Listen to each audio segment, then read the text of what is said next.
ప్రేక్షకులందరికీ so నమస్సుమాంజలి.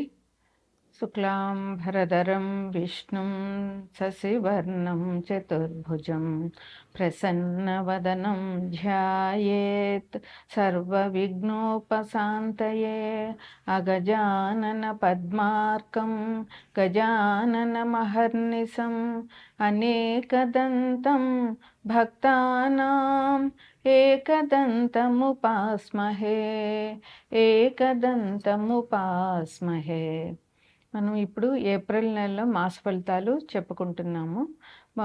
April నెలలో మనకి ముఖ్యంగా వచ్చేటటువంటి పండుగ ఏంటంటే ఏప్రిల్ 17 తర్వాత 17 అమావాస్య అంది. 18వ తారీఖు నుంచి వైశాఖ మాసం మొదలవుతుంది. అందువల్ల వైశాఖ మాసంలో వచ్చేది అక్షయ తృతీయ. అది ఆ పండగ. ఆ రోజు లక్ష్మీదేవిని పూజించాలి. ఇంతకు మించి ఏప్రిల్లో మనకి ఇంకా పండుగలు ఏమీ లేవు. ఇక రాశి ఫలితాలు చెప్పుకోవాలంటే తదుపరి రాశి కన్యా రాశి. ఈ రాశి అధిపతి బుధుడు. ఈయన కన్యా రాశిలో ఏముంటాయంటే ఉత్తర 2, 3, 4 పాదాలు, హస్త 4 పాదాలు, చిత్త 1, 2 పాదాలు ఉంటాయి ఈ రాశిలో. కన్యా రాశిని లగ్నంగా చేసుకునే గ్రహ సంచారం చూసినట్లయితే కన్యా రాశిని లగ్నంగా చేసుకుంటే రాహు, బుధుడు, కుజుడు కుంభంలో ఉన్నారు. శని, రవి మీనంలో ఉన్నారు. శుక్రుడేమో మేషంలో ఉన్నారు. గురువేమో మిథునంలో ఉన్నారు. వ్యయంలో 12వ ఇంట్లో కేతు ఉన్నారు. వ్యయంలో కేతు అంటే ఖర్చులు, వ్యయం అంటే ఖర్చులు ఉంటాయి. అట్లాగే కేతు అంటే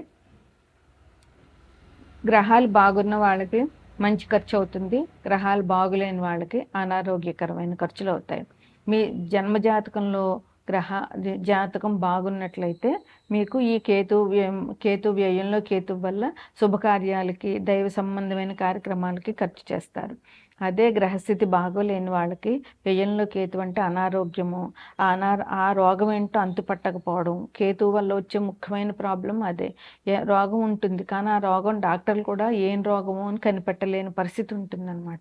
అందువల్ల ఈ రాశి వారు జాగ్రత్తగా ఉండండి.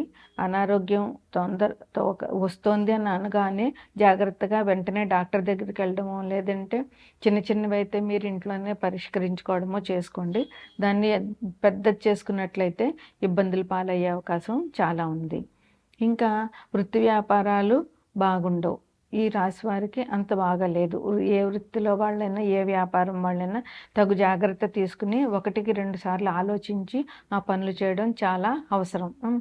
ఇంకా అన్ని రంగాల వారికి ఉద్యోగం చేసినా, వ్యాపారం చేసినా, లేదంటే ఇంకే రంగంలో చేసినా కూడా అందరికీ కొంచెం ఇబ్బందులే ఉన్నాయి ఈ మాసంలోనే మీకు.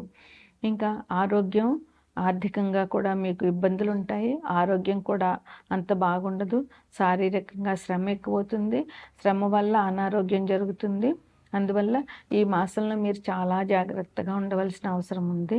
అకాల భోజనం అశాంతి. అకాల భోజనం అంటే టైంకి భోజనం చేయకపోవడం, లేకపోతే సరిపడని భోజనం చేయడం. ఇది మన చేతిలోనే ఉంది. ఎందుకంటే భోజనం టైంకి చేయడం అన్నది మన చేతుల్లోనే ఉంది కనుక మీరు టైంకి భోజనం చేస్తే అట్లీస్ట్ ఆ ఇబ్బందులైనా మీరు ఎదుర్కోవడానికి అవకాశం చాలా ఉంటుంది. అలాగే మీకు సరిపడా భోజనమే చెయ్యండి. మసాలాలని అట్లని మీకు ఆరోగ్యానికి సరిపడని వస్తువులు తినడం వల్ల అనారోగ్యం పెరుగుతుంది. ఇంకా కుటుంబంలో విరోధాలు. కుటుంబంలో కూడా ఒకళ్ళ మాట ఒకళ్ళు వినకపోవడం, తల్లిదండ్రుల మాట వినకపోవడం, అదే తల్లిదండ్రులు పిల్లలు గొడవలు పెట్టుకోవడము, ఇంట్లో పెద్దవారు ఉంటే వాళ్ళ మీద విసుక్కోవడము, ఇట్లాంటివన్నీ జరిగే అవకాశం ఉంది. అందువల్ల కొంచెం ఓర్పు, సహనం వహించి ఓర్మి పట్టండి, సహనంతో ఉండండి. సంతానం వల్ల కూడా సమస్యలు వచ్చే అవకాశం ఉంది. వాళ్ళు సరిగ్గా చదవకపోవడమో, లేకపోతే వాళ్ళు ఏమైనా బయటకు వెళ్ళి గొడవలు పెట్టుకోవడము, లేకపోతే ఎవరితో అయినా మిస్బిహేవ్ చేయడము, ఇట్లాంటివి ఇబ్బందులు ఉంటాయి కనుక సంతానాన్ని ఒక కంట కనిపెడుతూ ఉండండి. వాళ్ళు ఎక్కడికి వెళ్తున్నారు, ఏం చేస్తున్నారు అనేటటువంటిది చూసి జాగ్రత్తగా ఉండండి. ఇంకా కొత్త ఇల్లు కొనుక్కునే అవకాశం ఉంది. వాహన సౌఖ్యం ఉంది. అందువల్ల మీరు ఎవరైనా కొత్తగా వాహనం కొనుక్కోవాలనుకున్నా, కొత్తగా ఇల్లు కొనుక్కోవాలనుకుంటున్నా ఈ మాసం బాగుంది. ఆ రంగంలోకి మీరు ప్రవేశించవచ్చు. ఆ రకంగా మీరు ఆలోచనలు చేసి మీరు ప్రయత్నాలు చేయవచ్చు అన్నమాట. ఇంకా మంచి జ్ఞానాన్ని పెంపొందించుకునే అవకాశం మీకు ఈ ఈ ఈ మాసంలో ఉంది. అందువల్ల మీరు ఈ ఇబ్బందులు మనకు మామూలుగా వచ్చే కుటుంబంలో వచ్చే ఇబ్బందులన్నీ పోవాలి అనంటే కొంచెం మానసిక ప్రశాంతత అవసరం. దానికోసం జ్ఞానాన్ని సంపాదించడం కోసం మంచి మంచి పుస్తకాలు చదవడం వల్ల మంచి జ్ఞానం వస్తుంది. తీర్థయాత్రలు చేస్తే కూడా మనకి మంచి జ్ఞానం వస్తుంది. అందువల్ల మీరు ఈ ఇబ్బందులను అలాగే దైవ కార్యాల్లో పార్టిసిపేట్ చేయడం మూలంగాను, దైవాన్ని పూజించడం దైవ దైవ కార్యక్రమాలకి చందాలు ఇవ్వడము, ఇట్లాంటి వాటి వల్ల మీకు ఈ మానసికమైన సమస్యలు తగ్గుతాయన్నమాట. అట్లాగే మీకు ఆధ్యాత్మికత వైపు మీ మనసు ప్రయాణం చేస్తూ ఉంటుంది. ఆధ్యాత్మికతను పెంపొందించుకోండి. ఏ మనిషికైనా చివరికి కావాల్సింది ఆధ్యాత్మికతే. అది మీరు ఇప్పటి నుంచే పెంపొందించుకుంటే ఈ రాశిలో ఉన్న వాళ్ళకి చాలా బాగుంటుంది. ఈ రాశి వాళ్ళు ప్రయాణంలో చేసేటప్పుడు వాహనాల్లో ఇబ్బందులు వచ్చేటటువంటి అవకాశం ఉంది. అందువల్ల మీరు ఓన్ వెహికల్స్లో వెళ్ళేటట్లయితే జాగ్రత్తగా ఉండండి. ప్రయాణానికి ముందే అన్నీ చెక్ చేసుకోండి. ఏదైనా ఇబ్బందులు ఉంటే కనుక ముందే మధ్య దారిలో ఇబ్బందులు పడకుండా ముందే చెక్ చేసుకుని వాహనాన్ని అప్పుడు మీరు ప్రయాణం చేయండి. ఇంకా అలాగే రైలు బస్సుల్లో వెళ్ళేవాళ్ళు జాగ్రత్తగా వెళ్ళండి. ఇక విద్యార్థులది ఒక ప్రణాళిక ప్రకారం వెళ్ళాలి.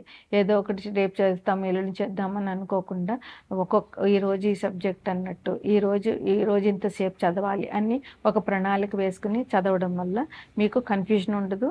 లాస్ట్లో మీకు ఇబ్బంది ఉండదు. ఒకటేసారి ఒత్తిడి రాకుండా ఉంటుంది. ఇంకా మీరు అన్ని విషయాల్లోనూ కూడా జాగ్రత్త వహించండి.